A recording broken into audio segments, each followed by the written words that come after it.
Do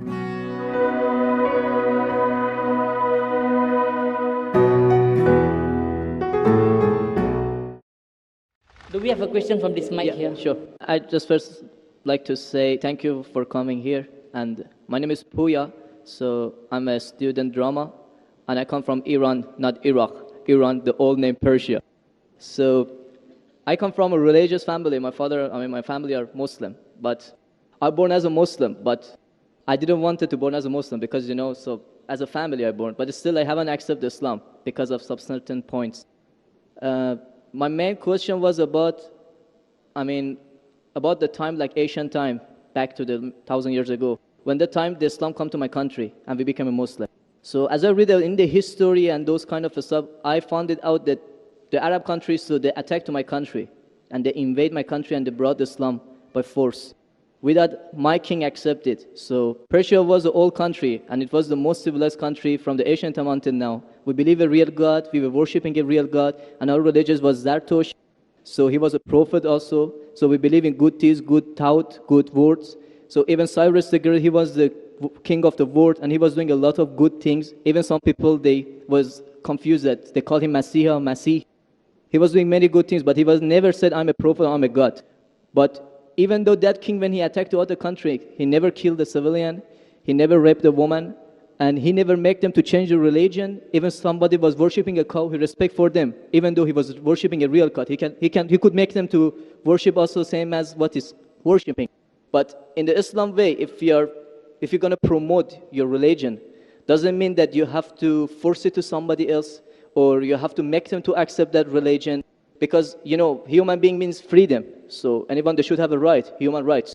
So maybe those people, they didn't want that religion. So why they have to attack and, to bring it by force? That was the main question that make my heart a bit, to make me my belief go down. So. Brother, are you Parsi? Pardon? Yeah, I'm from Fars. Are you a Parsi? You mean Farsi? Are you a Parsi? Are you a Zoroastrian?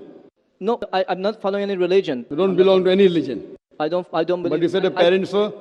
My parents are Muslim, but because of this confusion stuff, I never try to follow the religion. I just believe in real God and doing the good things. So you believe in real God and good things. What are the good things? Where do you get the good things from? Good things like I don't harm the others. Whatever I'm doing, not try to harm the others. That's the first thing. As much as you can do the good things, even helping the others, and believe in the real God, not worshipping a stone or leaf or whatever. And I believe God is single.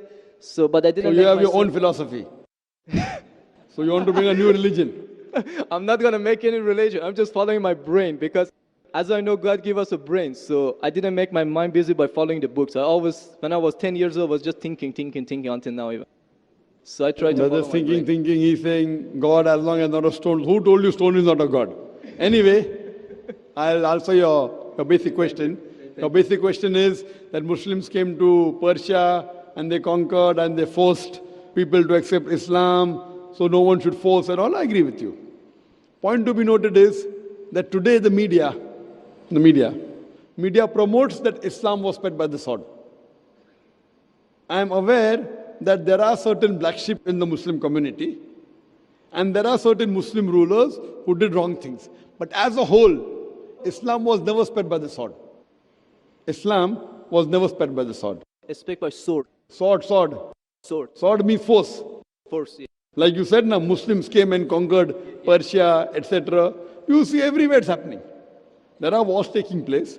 But in Islam, it's clearly mentioned in Surah Baqarah, chapter 2, verse number 256. La ikraha fid deen. There's no compulsion in religion. Truth stands out clear from error. What we see today, if we analyze, that we Muslims, we were the lord of the Arab lands for more than 1400 years.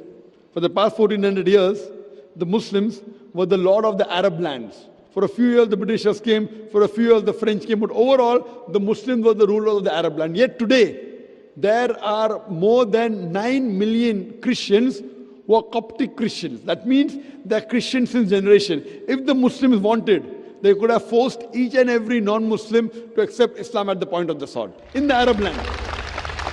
These more than 9 million Coptic Christians, they are giving Shahada. They are bearing witness that Islam was spread by the sword.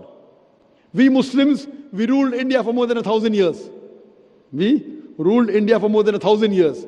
If we wanted, we could have forced every non-Muslim Indian to accept Islam at the point of the sword. Today, more than 80% of the Indians are non-Muslims. These more than 80% non-Muslim Indians, they are giving shahada, they are bearing witness that Islam was inspired by the sword.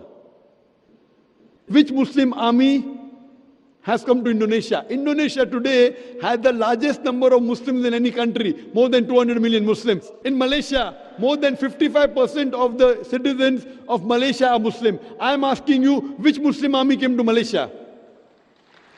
Your country, which Muslim army came? Which Muslim army went to the east coast of Africa? It was the business, it was the traders. When they came here, people accepted this religion. It is the media hype which talks about Islam was spread by the sword. Yes, there were a few people. There were a few black sheep of the Muslim community. Brother, you asked the question, you're listening or you're raising the hand? Okay, sure. You asked the question, you gave the background, I listened to it, and now you want to raise your hand. I have not completed my answer. Okay, sure. Continue. If you ask the question, you should think. Because if you're thinking something, I'm a doctor. If you're thinking, that means you won't hear my answer. If I ask you to repeat, you won't be able to repeat 25%. So when you listen, you should give attention. I'm a doctor. I've done psychology also. So, this is the media hype. If you read Thomas Carlyle, historian, he writes in his book, Heroes and Hero Worship. He puts number one hero prophet as Prophet Muhammad Sallallahu Alaihi Wasallam. He's a Christian. He says, if every new idea originates in one man's head, it dwells alone in the full world. It will do little good if he takes up a sword and propagates it. You have to first get your sword. He's talking about sword of intellect. There was a survey done in the Plain Truth magazine, a survey in the increase of the major world religions in a span of 50 years. In a span of 50 years, from 1934 to 1984. In a span of 50 years, the increase in the major world religion. It came in Reader Digest, Almanac Yearbook, 1984. Number one maximum increase in religion, it's Islam, 235%. Christianity, only 47%. I am asking you, which war took place between 1934 and 1984, which forced the non-Muslim to accept Islam? Which war? Which war? Today, leave aside the past. Today, the fastest growing religion in America is Islam. The fastest growing religion in Europe is Islam. I am asking you, who's forcing the Americans to accept Islam? Who's forcing the Europeans to accept Islam? You were not there born. Were you present in the past? Arabs came to my land and forced. Where were you present? This is history. Many things in history is false. So that's what? Okay. A very famous historian, Dilese O'Leary, he writes in the book, Islam at the Crossroad, page number 8.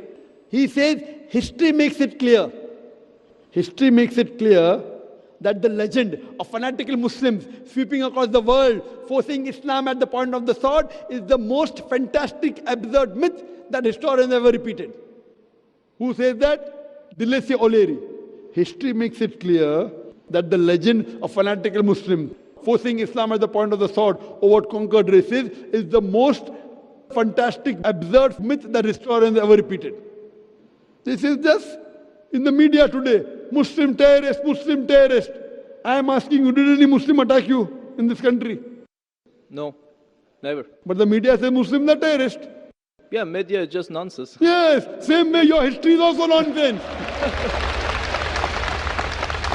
When media is nonsense, the history is also nonsense.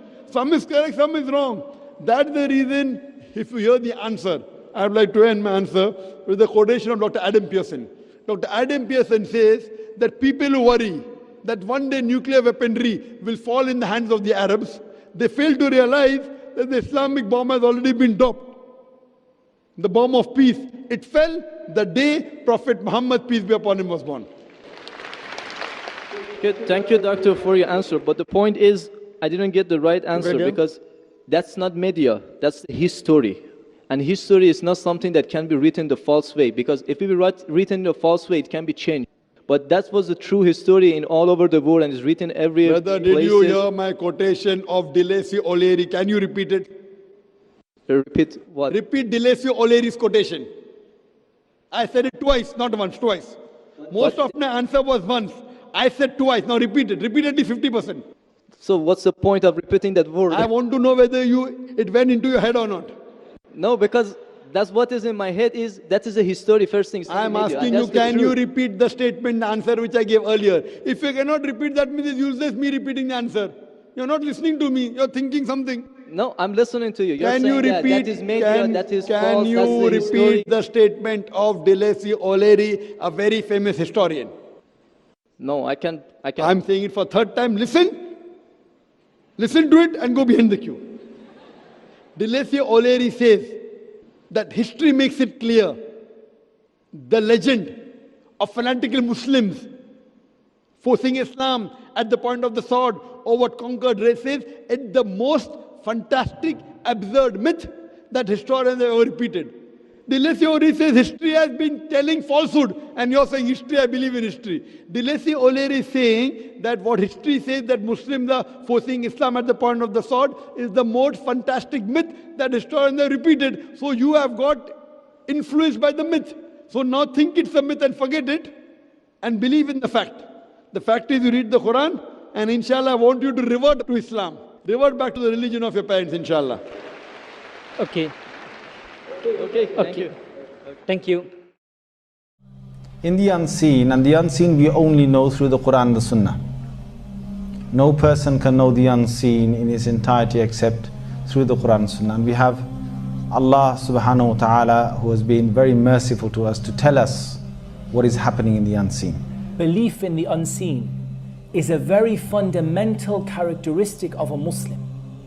And that's why at the very beginning of the Quran, in Surah Al-Baqarah, just after the opening Surah Al-Fatiha, the opening chapter, Allah subhanahu wa ta'ala describes the successful people.